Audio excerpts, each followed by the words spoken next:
8 de octubre de 1967. Ñancahuazú, sudeste de Bolivia. Un campesino alerta al ejército boliviano sobre un grupo de hombres armados escondidos en la selva, en algún lugar de la quebrada del Churo. 180 guardias forestales bolivianos rodean la zona. Y entonces, los encuentran. La mayoría de los hombres cae en el tiroteo. 5 logran escapar. Uno se queda atrás, herido, con una bala en la pantorrilla. Un soldado boliviano le apunta con el fusil. No disparen. Soy el Che Guevara. Valgo más vivo que muerto, grita el herido. Bingo. Acaban de encontrar al hombre más buscado del mundo. Durante meses, las autoridades bolivianas y la CIA lo habían estado siguiendo por la selva. Había entrado al país con un pasaporte falso, haciéndose pasar por un empresario uruguayo llamado Adolfo Mena González. Se rapó la cabeza y la barba para disfrazar el rostro que el mundo entero ya conocía. Creía que podía iniciar una nueva revolución en Bolivia. Una revolución que despertaría a toda América Latina contra la influencia de Estados Unidos en el continente. Este es el hombre detrás del éxito de la Revolución Cubana. El hombre detrás de una crisis que casi desencadena una guerra nuclear contra Estados Unidos. Un médico argentino que viajó por toda América Latina. Que vio la pobreza, el hambre, las enfermedades, a los trabajadores explotados, a los campesinos sin tierra, las dictaduras y el neocolonialismo americano. Y que encontró la cura para todo esto en las balas, los explosivos y el comunismo. Un héroe para muchos. Un monstruo para muchos otros. Un hombre cuyo rostro se convirtió en un ícono. Cuya valentía al morir por aquello en lo que creía lo convirtió en uno de los símbolos más poderosos del siglo XX, un símbolo de rebeldía contra la injusticia. Lo llevan a una pequeña escuela rural. El presidente de Bolivia ordena su ejecución. La CIA asesora sobre cómo llevarla a cabo. Esta es la historia del Che Guevara. Del hombre, del mito y de las contradicciones que lo hicieron inmortal. Nacido en Argentina, en una familia acomodada de ascendencia española, vasca e irlandesa, Ernesto Guevara creció rodeado de intelectuales, debates políticos y libros que alimentaban su curiosidad sobre el mundo. Todo a su alrededor parecía empujarlo hacia un futuro predeterminado. La familia lo envió a la universidad, donde estudió medicina con la expectativa de que algún día se convertiría en médico, ganaría bien y pasaría el resto de su vida dentro de la burbuja privilegiada en la que había nacido. Pero Ernesto no se reconocía en ese futuro. Su infancia estuvo marcada por el asma. Para muchos, esta habría sido una enfermedad debilitante. Pero Ernesto se negó a dejar que la enfermedad le dictara la vida. Nadaba, andaba en bicicleta y jugaba rugby con intensidad, decidido a demostrarles a sus pulmones que tenía control sobre su cuerpo. Desde muy joven aprendió que, al desafiar sus propios límites, uno se vuelve más fuerte. En 1950, instaló un pequeño motor en su bicicleta y emprendió un viaje que terminaría convirtiéndose en una travesía de 4.500 kilómetros por el norte de Argentina. Quiere ver el mundo del que tanto oye hablar en las conversaciones ajenas, el mundo que encuentra en los libros. Quiere formarse su propia opinión sobre él. En esa época, Argentina era uno de los países más ricos del mundo.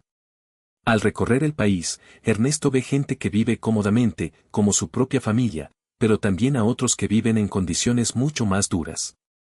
Visita hospitales, conversa con los enfermos. Entra a las comisarías, conversa con los detenidos. Habla con desconocidos que encuentra en el camino y depende de gente común para conseguir comida y un lugar donde dormir. En 1952 emprende un segundo viaje junto a su amigo Alberto. Esta vez, más allá de las fronteras de Argentina. Su objetivo, recorrer el continente en moto y trabajar como voluntario en leproserías en Perú, experiencia que Ernesto relataría más tarde en sus diarios de motocicleta. Pero esta vez, lo que ve lo sacude profundamente. En Valparaíso, Chile, Ernesto visita a una mujer que se está muriendo de tuberculosis, rodeada de sudor, polvo y el olor de la pobreza. No hay nada que él pueda hacer por ella. Se está muriendo porque es pobre, porque el tratamiento es caro y porque un cuerpo que ya no puede trabajar tampoco puede curarse. En Antofagasta, él y Alberto visitan Chuquicamata, la mina de cobre más grande del mundo, la principal fuente de riqueza de Chile, una mina controlada por empresas estadounidenses como la Anaconda y la Kennecott. Ahí, los trabajadores mueren con frecuencia en accidentes laborales. Es un país donde el cobre significa riqueza, pero donde los hombres que lo extraen siguen siendo pobres. En el desierto de Atacama, Ernesto encuentra a una pareja obligada a vivir escondida. Se atrevieron a protestar contra las terribles condiciones laborales y ahora el gobierno chileno los persigue como criminales comunistas. En Perú, cerca de Machu Picchu, símbolo de la antigua y poderosa civilización inca, Ernesto ve a campesinos indígenas forzados a sobrevivir cultivando pequeñas parcelas de tierra para terratenientes ricos. En la leprosería de San Pablo, observa que los médicos viven en una orilla del río Amazonas, mientras los enfermos viven a 4 kilómetros de distancia, en la otra orilla. Ernesto cruza el río a nado para llegar hasta ellos. Al llegar, comprueba que la mayoría apenas tiene ropa, poca comida y casi ningún medicamento.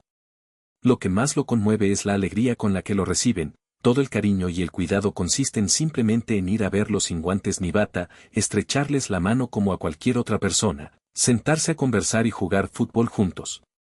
En Colombia se encuentra con un gobierno de derecha que controla las libertades de la población con mano de hierro. La policía exige documentos en cada control. En 1953, cuando Ernesto regresa a Argentina para terminar su formación en medicina, siente que le hierve la sangre. Ha visto el mundo, y ahora le resulta increíblemente difícil aceptarlo tal como es.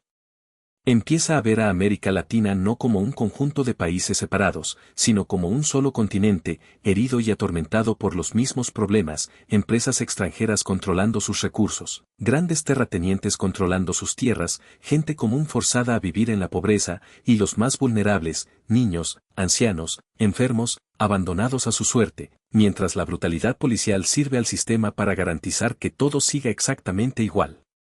Poco después de graduarse de medicina, vuelve a partir. Pero al llegar a Ecuador, es Guatemala lo que capta su atención. La tensión en el país es palpable. El nuevo presidente de Guatemala, Jacobo Arbenz, elegido democráticamente, acaba de lanzar una reforma radical: expropiar las tierras que los grandes terratenientes mantenían sin cultivar y redistribuirlas entre los campesinos. Para muchos guatemaltecos, Arbenz se convierte en un héroe. Sin embargo, hay una empresa que está lejos de estar satisfecha con esto, la United Fruit. Una corporación estadounidense y la mayor productora de bananas del mundo. Posee millones de hectáreas de tierra en América Central y el Caribe. A lo largo de las décadas, en estos países, construyó almacenes, ferrocarriles y puertos para exportar sus productos más fácilmente. Compró competidores, compró políticos y se volvió tan poderosa que la gente le apoda el pulpo. El pulpo, en lugar de operar como una simple empresa dentro de una economía, termina convirtiéndose en la economía misma de esos países.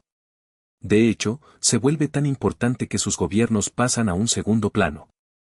Estas son las repúblicas bananeras, países formalmente independientes, dependientes de una corporación extranjera. Solo en Guatemala, la United Fruit controla el 40% de las tierras cultivables del país, cerca de 2.200 kilómetros cuadrados. Cuando Arbenz expropia el 40% de las tierras de la United Fruit y las redistribuye entre los campesinos, la empresa presiona a Washington, acusando al gobierno guatemalteco de promover reformas comunistas. Poco después, el coronel Carlos Castillo Armas invade Guatemala desde Honduras y derroca a Arbenz en un golpe de Estado. ¿Detrás de todo esto? La operación secreta de la CIA, PB Success. Las reformas agrarias fueron revertidas, la United Fruit recuperó sus tierras y Guatemala se hundió en una violenta dictadura. Para Ernesto, esta tragedia se convirtió en una confirmación: Estados Unidos interviene activamente en los asuntos internos de otros países para proteger sus propios intereses. ¿Lo peor? Si un país intenta decidir su propio futuro pacíficamente, por ejemplo a través de la democracia, y aún así es impedido, aplastado y sometido, entonces, significa que no hay otra forma de imponer la voluntad de un pueblo dentro de su propio país. Solo queda la violencia. La caída de Arbenz también afecta directamente la vida personal de Ernesto. Acaba de comenzar una relación con Hilda Gadía, una peruana de izquierda activa en la política guatemalteca. A través de ella, entra en contacto con varios líderes y activistas de la izquierda guatemalteca.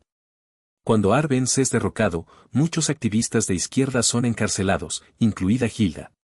La repentina ola de represión anticomunista obliga a la pareja a huir a México. Es precisamente ahí, en México, donde un encuentro organizado por Gilda cambia para siempre la vida de Ernesto, Fidel Castro.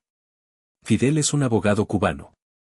Él y su hermano Raúl dejaron Cuba porque el régimen de Batista los está persiguiendo.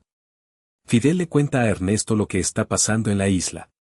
En ese momento, Cuba estaba bajo el régimen del dictador Fulgencio Batista. En teoría, era uno de los países más ricos de la región. Sin embargo, la forma en que esa riqueza se producía era deplorable.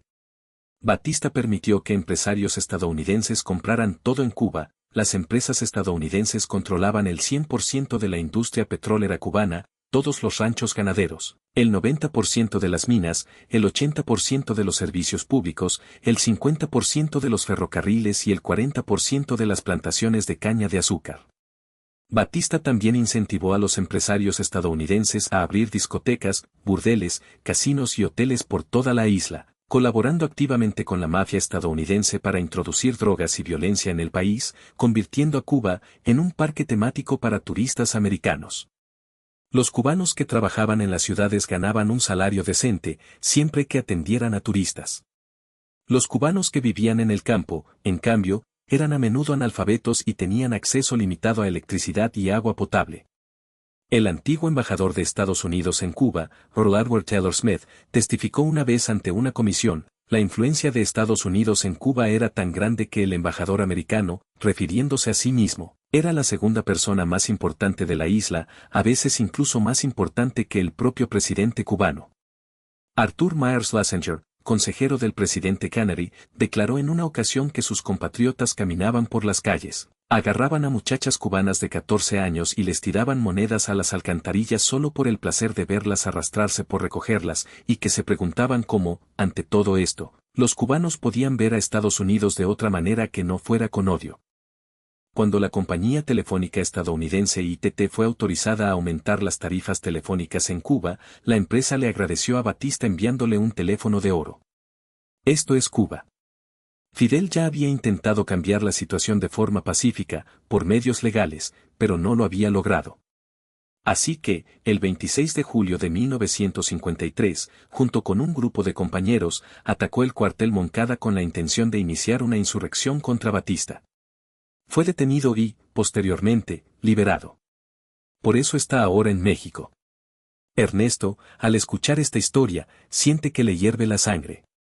Nace una amistad entre Ernesto y Fidel, basada en ideales comunes y en un odio compartido hacia el imperialismo estadounidense. Los cubanos notan que, cada vez que Ernesto habla, usa constantemente che, una interjección típicamente argentina. La repite con tanta frecuencia que empiezan a llamarlo Ernesto. Che Guevara. Fidel está organizando un nuevo plan para tomar el poder en Cuba. Para Ernesto Che Guevara, esta es la oportunidad que esperaba. Toma un rifle y se une a la expedición como médico. Uno de los acontecimientos más improbables de la historia moderna está a punto de suceder, la Revolución Cubana. 25 de noviembre de 1956. 2 de la madrugada. Tuxpan, México. 82 hombres, liderados por Fidel Castro, embarcan en un yate. Tras 7 días en el mar, desembarcan en Playa Las Coloradas, en territorio enemigo, Cuba. El ejército de Batista los espera. Estalla un tiroteo. La mayoría de los hombres de Fidel cae o se dispersa. Ernesto Che Guevara, mientras corre, deja caer su botiquín médico y recoge la caja de municiones de un compañero caído. Ernesto, el médico, acaba de convertirse en Che Guevara, el revolucionario. Guevara se vuelve indispensable para la lucha de guerrillas.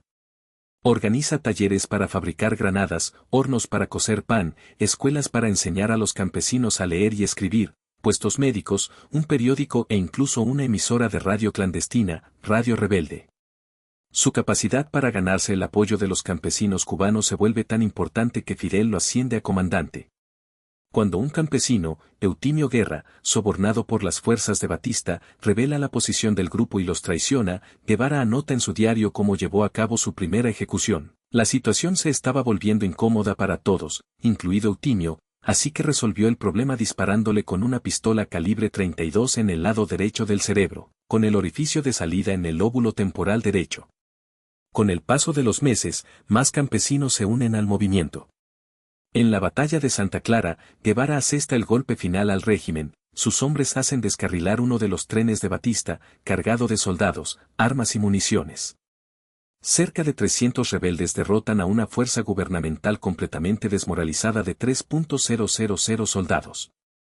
Batista huye a República Dominicana con una fortuna que hoy equivaldría a hasta $7.000 millones, en sobornos, dinero en efectivo, joyas y obras de arte, casi el 30% de la economía cubana.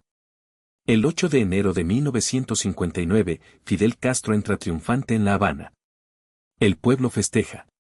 Cuba acababa de cambiar de manos. Fidel le concede a Che Guevara la ciudadanía cubana y le encarga la tarea de limpiar el país. En la fortaleza de la Cabaña, Guevara revisa los casos de antiguos funcionarios de Batista. Algunos biógrafos afirman que perdonó al mayor número de personas que pudo, otros, que ordenó ejecutar a cuantos pudo. El caso que quedó para la historia fue el del coronel Rojas. Lo sacaron sin esposas, haciendo creer a su familia que había sido perdonado. Luego fue ejecutado en directo por televisión, una de las primeras ejecuciones transmitidas por TV en la historia. Rojas fue una de hasta 100 personas ejecutadas por orden de Guevara. Según una famosa anécdota cubana, durante una reunión, Fidel preguntó, ¿tenemos aquí algún economista de verdad? Guevara levantó la mano de inmediato. Fidel le asignó el cargo. Solo más tarde Guevara se dio cuenta del malentendido, pensó que Fidel había preguntado si había algún verdadero comunista entre ellos. Guevara se vio así, de repente, al mando de la economía cubana. Fidel lo nombró también presidente del Banco Nacional, ministro de Finanzas y ministro de Industria, mientras Guevara ya trabajaba en la organización del ejército cubano. La conversión de la isla al socialismo-comunismo comenzó de inmediato. La primera acción de Guevara fue limitar la propiedad de la tierra a un máximo de 4 kilómetros cuadrados. A través del Instituto Nacional de Reforma Agraria, expropió todas las tierras que superaban ese límite. Las empresas estadounidenses perdieron de golpe 2.000 kilómetros cuadrados de tierra en el país. Prohibió a las empresas extranjeras poseer plantaciones de caña de azúcar, el cultivo más importante de Cuba. Después procedió a nacionalizar empresas privadas.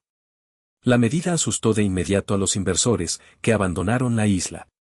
La respuesta de Estados Unidos fue dura, un embargo total. Habiendo perdido su principal mercado, Cuba se volcó desesperadamente hacia el bloque socialista, Unión Soviética, China y Corea del Norte. Empezó a intercambiar azúcar por maquinaria industrial y sustituyó su dependencia de Estados Unidos por nuevas dependencias, todas muy lejanas. Como presidente del Banco Nacional, Guevara tenía que firmar los billetes cubanos. El problema era que Guevara era un comunista de verdad. El dinero le irritaba. Así que, en lugar de firmar con su nombre completo, firmaba simplemente, Che. En cuanto a sus logros, Che Guevara lanzó la campaña de alfabetización más exitosa de la historia. En 1961, Cuba envió a 250.000 adolescentes, estudiantes y maestros al campo para enseñar a leer y escribir a los campesinos. En las zonas rurales de Cuba, solo entre el 40% y el 50% de los campesinos sabían leer y escribir. En apenas un año, la tasa de alfabetización de Cuba subió al 96%, convirtiendo de inmediato a la isla en uno de los países más alfabetizados del mundo. Guevara también visitó la Universidad de las Villas, frecuentada sobre todo por cubanos blancos de clase media, y declaró que, a partir de ese momento, la universidad tendría también que pintarse con estudiantes negros, mestizos, de clase trabajadora y campesinos, que tendría que abrirse a todos, sin importar su origen o color de piel. De lo contrario, dijo, él mismo derribaría sus puertas y la pintaría de esa forma. Para industrializar Cuba, Guevara elaboró un plan a 4 años. Fantasea con una Cuba que, gracias a sus teorías, crecerá a un ritmo del 15% anual y se convertirá en el país más rico de América Latina. Pero su desprecio por el lucro pronto se revela devastador. En el centro de su visión económica está lo que él llama el hombre nuevo, un ciudadano ya no movido por la ganancia personal, sino por el deber moral, el sacrificio y la lealtad a la sociedad y a la revolución. Guevara intenta mostrarle al mundo lo que eso significa, trabaja 30 horas seguidas, atiende llamadas como ministro mientras come a las carreras y, en su tiempo libre, corta caña de azúcar y coloca ladrillos. Establece metas extremadamente altas para los trabajadores. Los que las alcanzan reciben trofeos y certificados de mérito. Los que fallan ven reducidos sus salarios, o son enviados a campos de trabajo forzado para trabajar gratis. Con la eliminación de los incentivos materiales, la productividad del país se desploma. En sus escritos de esta época, Guevara defiende que no importa cuántos kilos de carne come un hombre, cuántas veces al año va a la playa o cuánta ropa occidental puede comprar con su salario. No. Lo que importa es si se siente más realizado, más responsable. En marzo de 1960, un buque mercante francés cargado de municiones explota en el puerto de La Habana, matando a 76 personas. Guevara acude de inmediato al lugar para socorrer a los heridos. Castro acusa a la CIA de un atentado terrorista. Al día siguiente, durante la ceremonia en memoria de las víctimas, Alberto Korda toma la famosa fotografía de Guevara, guerrillero heroico, destinada a convertirse en una de las imágenes más icónicas de la historia. En 1961, Estados Unidos invade Cuba con 1.500 exiliados cubanos en Bahía de Cochinos, una operación organizada por la CIA. Sin embargo, esos 1.500 hombres terminaron enfrentándose a cerca de 200.000 milicianos cubanos, entrenados por el propio Guevara. Para el régimen cubano, la invasión se convirtió en una confirmación: teníamos razón. La CIA nunca dejaría de imponer el imperialismo estadounidense en América Latina. A partir de este momento, las relaciones entre Cuba y Estados Unidos se volvieron extremadamente tensas. En 1962, aviones espía estadounidenses sobrevolaron la isla y descubrieron algo aterrador: emplazamientos de lanzamiento de misiles nucleares en Cuba. Che Guevara había viajado a la Unión Soviética a pedir ayuda. Lo que siguió se conoció como la crisis de los misiles de Cuba, el momento en que el mundo estuvo más cerca que nunca de una guerra nuclear. Para la Unión Soviética, esta acción fue un acto de venganza. Estados Unidos había instalado armas nucleares en Italia y Turquía, prácticamente en el patio trasero de la Unión Soviética. Moscú respondió instalando armas nucleares en Cuba, a apenas 150 kilómetros de Florida. Al final, la Unión Soviética y Estados Unidos llegaron a un acuerdo. Moscú retiró sus armas nucleares de Cuba, mientras Washington retiró las suyas de Turquía. Para Che Guevara, fue un golpe devastador. La Unión Soviética negoció directamente con Estados Unidos, retiró sus misiles, dejó a Cuba indefensa, y usó la isla para sus propios intereses. Después de la retirada de los misiles, Guevara declara que, si esos misiles hubiesen estado bajo su control, habría sido capaz de destruir la isla. Creía que, si la revolución hubiera tenido el control, los habría lanzado contra Estados Unidos. Incluso si eso hubiera provocado la muerte de millones de estadounidenses, afirmaba, habría sido un sacrificio más que válido por la revolución. Fidel también empezó a enviar a Guevara por el mundo. En cada país, Guevara pronunciaba largos discursos e intentaba construir alianzas para exportar la revolución. En poco tiempo, su figura se convirtió en el símbolo de la rebelión contra el imperialismo occidental, contra el capitalismo y contra la injusticia, un símbolo que el Tercer Mundo, aplastado entre los bloques capitalista y comunista de la Guerra Fría, necesitaba desesperadamente. En 1964, Guevara habla ante las Naciones Unidas. Ante el mundo, acusa a Estados Unidos de ser una falsa democracia, un país que habla mucho de libertad mientras apoya dictaduras, invasiones y golpes de Estado cada vez que sus intereses están en juego. Un país que se presenta como defensor de los derechos humanos mientras tolera el racismo contra su propia población negra dentro de sus fronteras. Para Guevara, Estados Unidos no era el símbolo de la libertad, sino el centro del sistema que explota al mundo. Durante su visita a Nueva York, una mujer armada con un cuchillo fue detenida mientras intentaba escalar la valla de la ONU para asesinarlo. Y mientras Guevara pronunciaba su discurso en la Asamblea General, un exiliado cubano anticastrista disparó una bazuca contra la sede de las Naciones Unidas. El cohete falló el blanco y cayó en el East River. Guevara, sin embargo, no se detuvo. Continuó con su discurso. Pero mientras predicaba los derechos humanos ante el mundo, sus propios prejuicios también quedaban al descubierto. En la embajada cubana en Argelia, por ejemplo, mientras conversaba con el escritor español Juan Goytisolo, vio sobre la mesa un libro de Virgilio Piñera, un escritor cubano abiertamente gay. Guevara lo agarró, lo lanzó contra la pared y gritó: ¿Cómo se atreven a tener un libro de este maricón asqueroso en nuestra embajada? Incluso antes de convertirse en el Che, Ernesto ya mostraba actitudes racistas hacia la población negra.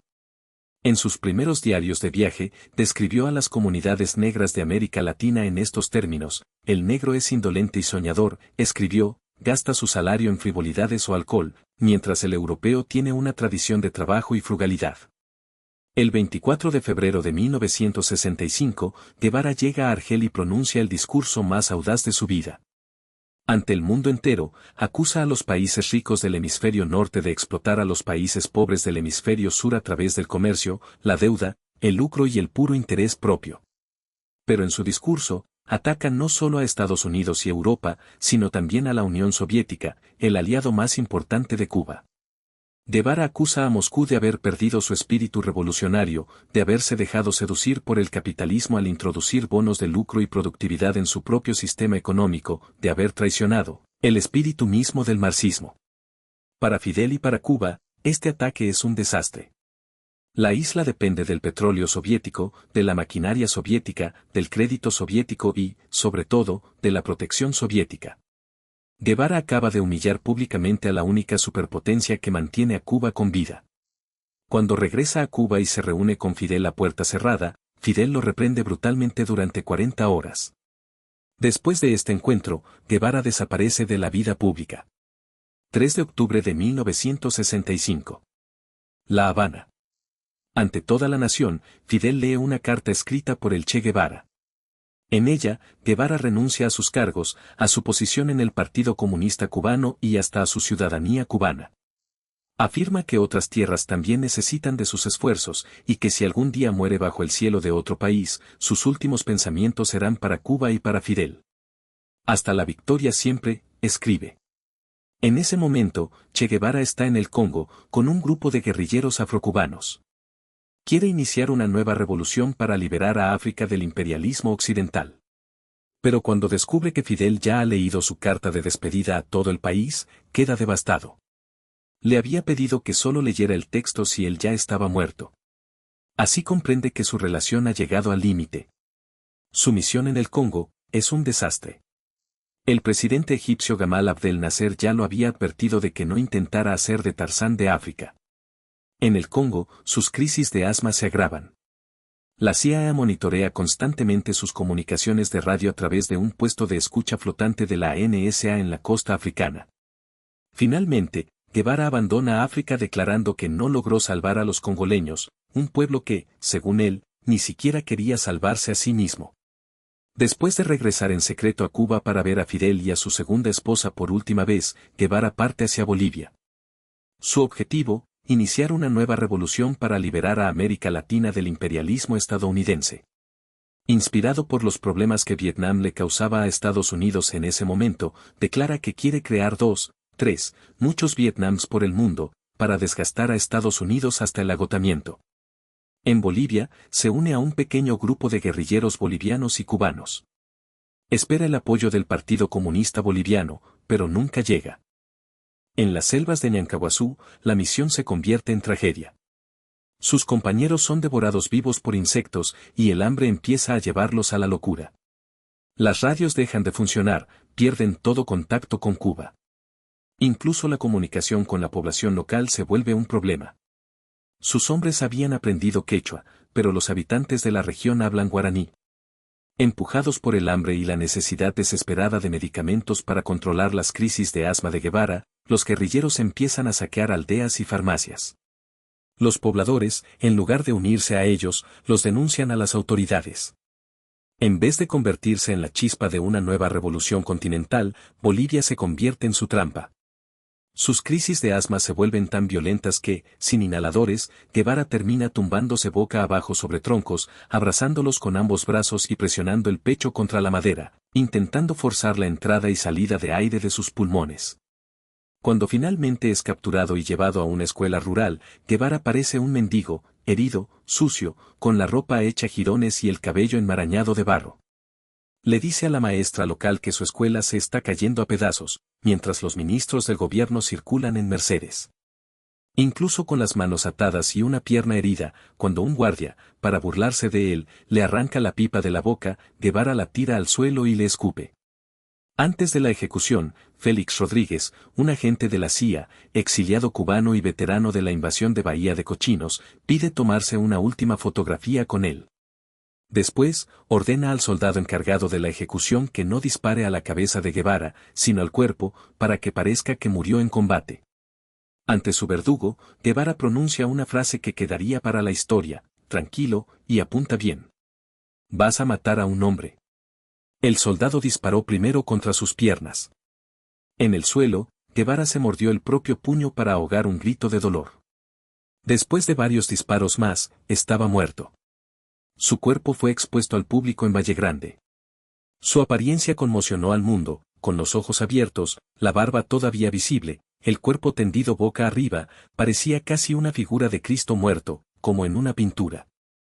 Sus manos fueron cortadas y enviadas a Argentina para su identificación por huellas dactilares. Después, su cuerpo fue arrojado a una fosa común. La ubicación solo se reveló en 1995, sus restos solo fueron encontrados en 1997, reavivando el mito del Che y provocando protestas en todo el mundo. En un informe de la CIA divulgado años más tarde, Guevara fue descrito como bastante intelectual para un latino. Después de su muerte, empezaron a circular frases que se volverían legendarias en torno a su nombre: es preferible morir de pie que vivir de rodillas. La vida de un solo hombre vale más que todas las riquezas del hombre más rico del mundo. Y también, si usted es capaz de temblar de indignación cada vez que se comete una injusticia en el mundo, entonces somos compañeros. Hoy, gran parte de lo que hizo el Che Guevara se ha borrado de la memoria colectiva. Lo que sobrevivió fue algo más simple, más fácil de vender: la imagen romantizada de un hombre que luchó contra la injusticia hasta el final de su vida. Su rostro todavía aparece en protestas alrededor del mundo. Hoy se pueden comprar camisetas, pósters, tazas y pines con su imagen. Guevara luchó contra el capitalismo toda su vida. Y hoy, el capitalismo vende su revolución por unos simples $9,99.